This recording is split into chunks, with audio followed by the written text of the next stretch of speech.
Iran Israel പോരാട്ടം പുതിയൊരു ഘട്ടത്തിലേക്ക് കടന്നിരിക്കുകയാണ്. ഇതുവരെ നമ്മൾ കണ്ടത് സാധാരണ മിസൈലുകളും ഡ്രോണുകളും ആയിരുന്നെങ്കിൽ ഇപ്പോൾ ഇസ്രായേലിന്റെ ആകാശത്ത് മരണത്തിന്റെ മഴ പെയ്യിപ്പിക്കുകയാണ് ക്ലസ്റ്റർ മിസൈലുകൾ. ഒരു മിസൈൽ 100ഓളം കഷ്ണങ്ങളായി ചിതറി ഒരു പ്രദേശം മുഴുവൻ ചുട്ടുചാമ്പലാക്കുന്ന മാരകായുധമാണത്.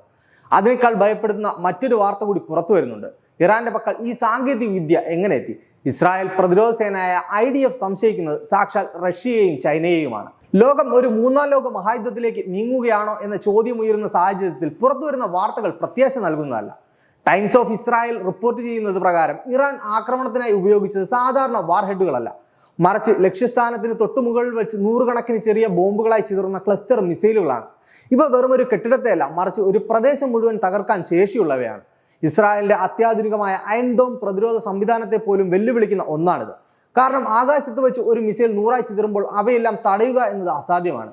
ഇതാദ്യമായാണ് ഇത്രയും വിനാശകരമായ സാങ്കേതിക വിദ്യ ഇറാൻ പരസ്യമായി ഉപയോഗിക്കുന്നത്.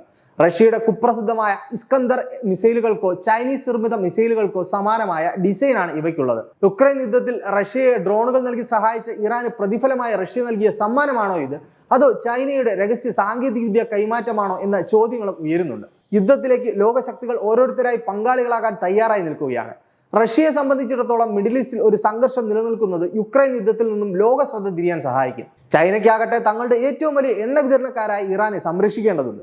മറുഭാഗത്ത് അമേരിക്കയും ബ്രിട്ടനും ഇസ്രായേലിന് എല്ലാ പിന്തുണയുമായി നിൽക്കുന്നു. ലോകം അക്ഷരാർത്ഥത്തിൽ രണ്ട് ചേരികളായി തിരിഞ്ഞു കഴിഞ്ഞു. ഇറാൻ ഉപയോഗിച്ച ക്ലസ്റ്റർ മിസൈലുകൾ റഷ്യയുടെയോ ചൈനയുടെയോ ലാബുകളിൽ വിരിഞ്ഞതാണെങ്കിൽ അതിന്റെ അർത്ഥം പാശ്ചാത്യ രാജ്യങ്ങൾക്കെതിരെയുള്ള ഒരു പരോക്ഷ യുദ്ധം തുടങ്ങി കഴിഞ്ഞു എന്നാണ്. എന്തുകൊണ്ടാണ് റഷ്യയും ചൈനയും ഇറാൻ ഇത്തരം മാരകായുധങ്ങൾ നൽകുന്നത്? ഉത്തരം ലളിതമാണ്. അമേരിക്കയുടെ ഏകധ്രുവ ആധിപത്യം തകർക്കുക.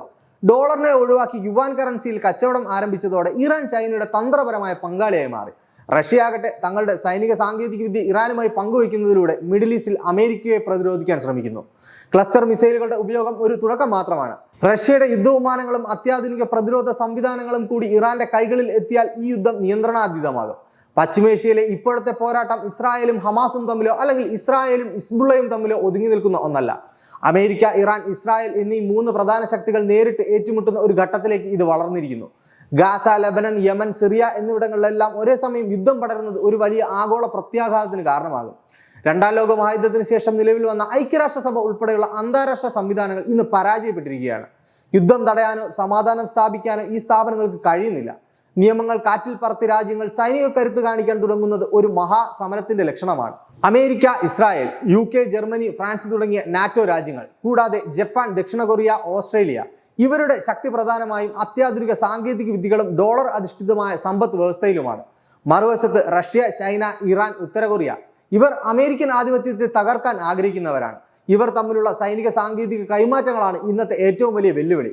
ഒരു വലിയ ആഗോള സംഘർഷം പൊട്ടിപ്പുറപ്പെട്ടാൽ അത് ഏതെങ്കിലും ഒരു രാജ്യത്ത് ഒതുങ്ങി നിൽക്കില്ല. ഇവിടെ യുദ്ധം ചെയ്യുന്നത് ഇസ്രായേലും ഇറാനും മാത്രമല്ല, മറിച്ച് ലോകത്തെ നിയന്ത്രിക്കുന്ന രണ്ട് വലിയ പ്രത്യയശാസ്ത്രങ്ങളാണ്. ക്ലസ്റ്റർ മിസൈലുകളുടെ ഉപയോഗം ഒരു തുടക്കം മാത്രമാണ്. റഷ്യയുടെ യുദ്ധവിമാനങ്ങളും അത്യാധുനിക S-400 പ്രതിരോധ സംവിധാനങ്ങളും കൂടി ഇറാന്റെ കൈകളിൽ എത്തിയാൽ മിഡിൽ ഈസ്റ്റിലെ സൈനിക സന്തുലിതാവസ്ഥ എന്നേക്കുമായി മാറും. ഡോളറിന്റെ ആധിപത്യം ചോദ്യം ചെയ്യപ്പെടുകയും പുതിയ സൈനിക സഖ്യങ്ങൾ രൂപപ്പെടുകയും ചെയ്യുമ്പോൾ വരാനിരിക്കുന്നത് കൂടുതൽ സങ്കീർണമായ ദിവസങ്ങളാണ്.